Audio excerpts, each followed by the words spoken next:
Steel की कीमत बढ़ा दी एक दफ़ा नहीं, पहले ये कहा कि एक ही दफ़ा करने लगे हैं, उसके बाद उन्होंने फिर अगले हफ्ते फिर कर दिया। अब यही स्पेकुलेशन हो रही है आयशा कि क्या अगले हफ्ते फिर कुछ होगा या उसके अगले हफ्ते होगा या अब जो कुछ होना है वो बजट के ही अंदर होगा। अच्छा। मेरा ये ख्याल है क्योंकि बजट उन्होंने कहा 10-11 तारीख को उन्होंने करना है, तो अब तो अगले हफ्ते बजट नहीं आना है, तो बजट की पूरी तैयारी हो गई है। मेरा ख्याल है अब सारा कुछ जो कुछ होगा वो बजट के अंदर ही होगा। अच्छा। तो इसलिए ये जो आज आपने जो सवाल जहाँ से शुरू किया कि ये जो छोटे मोटे इकदाम कर रहे हैं ये इससे कोई फ़र्क पड़ेगा कि नहीं, ये पब्लिक रिलेशनिंग है, ये पब्लिसिटी है। क्योंकि देखिए आज अब बात क्या हो रही है, बात ये हो रही है कि जी मिनिस्टर्स और हुक्मरान तबका उनके ऊपर कोई डज नहीं लग रही, डज सारी की सारी अवाम के ऊपर लग रही है।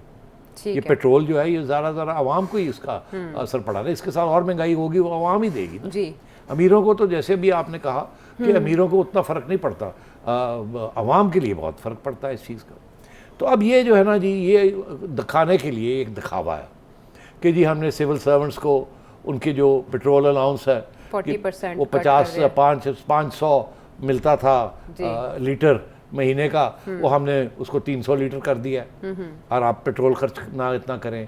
इसी तरीके के साथ पहले जब ये आए शहबाज शरीफ साहब तो उन्होंने कहा कि हम 6 दिन हम काम करेंगे, जैसे कि यानी सुबह 6 बजे उठेंगे, रात को 10 बजे 11 बजे घर जाएंगे और 6 दिन काम करेंगे। देखिए मैं कितनी मेहनत करता हूँ, ठीक है। ये नहीं सोचा कि उसके साथ 6ठे दिन जब काम करेंगे तो बिजली भी इस्तेमाल होगी, खपत होगी और बिजली वैसे ही नहीं मिल रही, हफ्ते की छुट्टी भी खत्म करनी पड़ी, यू टर्न ले लिया। तो अब यू टर्न ले लिया। देखिए ना, मगर ये इसकी जरूरत नहीं थी ना, अगर थोड़ा सा सोच लिया जाता उस वक्त होमवर्क तो ये नहीं, मेरा ख्याल है ये सियासतदान करते हैं दिखावे के लिए। अच्छा। कि हम आए हैं, हम ये कर रहे हैं, हम वो कर रहे हैं, उसके बाद जब पता चलता है कि डज लग गई, उल्टे गले पड़ गया, तो फिर यू टर्न ले लेते हैं। तो ये उसी किस्म की यू टर्न है जिस किस्म की यू टर्न खान साहब ने भी की थी। प्राइम मिनिस्टर हाउस को यूनिवर्सिटी बनाया जाएगा, गवर्नर हाउस के अंदर जो है वो पब्लिक प्लेसेस बनेंगी, यूनिवर्सिटीज बनेंगी, याद है आपको? और मुर्गी और अंडों की बात की थी कि ये हम कर देंगे। अभी आपने किसी चीज का अभी भी हवाला दिया, भैंसे वो सेल के लिए वज़ीर आज़म हाउस की भैंसें थी। तो ये सारी बातें एक आवाम को मतलब बेवकूफ बनाने के लिए होती है। मैं आपको ये बताऊं, ये जो अभी जो बात की है इन्होंने, ये जी कि हम 40% उनकी पेट्रोल अलाउंस कम कर रहे हैं, ये कर रहे हैं, और जैसे इमरान खान ने कहा था कि प्राइम मिनिस्टर पूल के अंदर 50 गाड़ियां हैं वो सारी हम बेच देंगे। मुझे याद है आयशा, मैंने उस वक्त एक तबसरा किया था, मैंने कहा था ये सारी गाड़ियां जो है ना उनमें से बेशतर आर्मर्ड गाड़ियां हैं। अच्छा। आर्मर्ड गाड़ी का जो कानून है वो ये है कि कोई बंदा, आम आदमी आर्मर्ड गाड़ी इस्तेमाल नहीं कर सकता। अच्छा। उसके लिए एक स्पेशल NOC लेना पड़ता है, नो ऑब्जेक्शन सर्टिफिकेट, वो मिलता है इंटीरियर मिनिस्ट्री से। ओके। अच्छा, इंटीरियर मिनिस्ट्री जो भी कोई बंदा आर्मर्ड गाड़ी रखना चाहता है तो वो इंटीरियर मिनिस्ट्री को अप्लाई करता है कि जी मैंने आर्मर्ड गाड़ी रखनी है, मुझे खतरा है अपनी जान का जी। प्राइम मिनिस्टर को तो ये नहीं कहना पड़ता, उनको तो फौरन NOC मिल जाता है।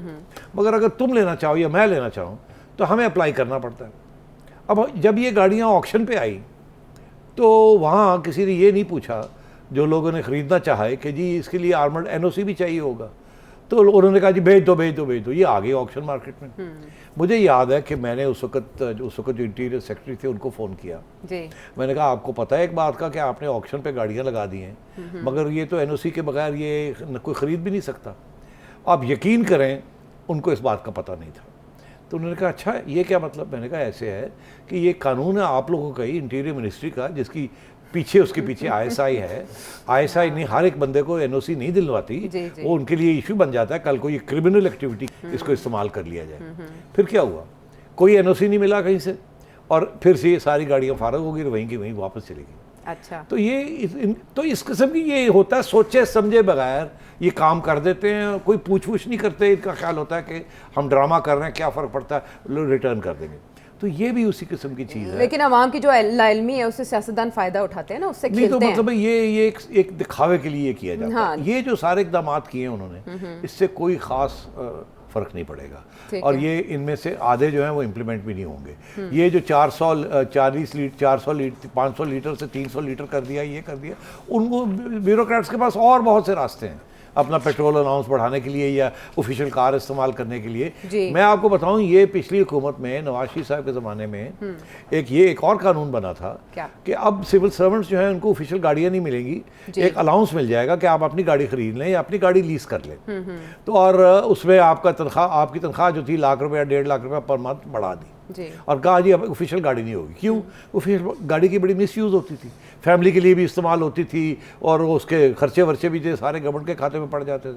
उन्होंने कहा जी आप हमसे लाख रुपया महीना एक्स्ट्रा ले लिया करें, अपनी गाड़ी का इंतज़ाम कर लें। तो कुछ लोगों ने तो कहा नहीं हम नहीं करते, कुछ लोगों ने पैसे भी ले लिए और ऑफिशियल कार भी इस्तेमाल करते रहे। अभी भी ऐसा ही है और अभी भी इसी पे शहबाज शरीफ साहब ने बरहमी का इजहार तो किया। इसलिए ये इसको इम्प्लीमेंट करना बड़ा मुश्किल होता है और ये सिर्फ दिखावे के लिए होता है कि हम कुछ कर रहे हैं।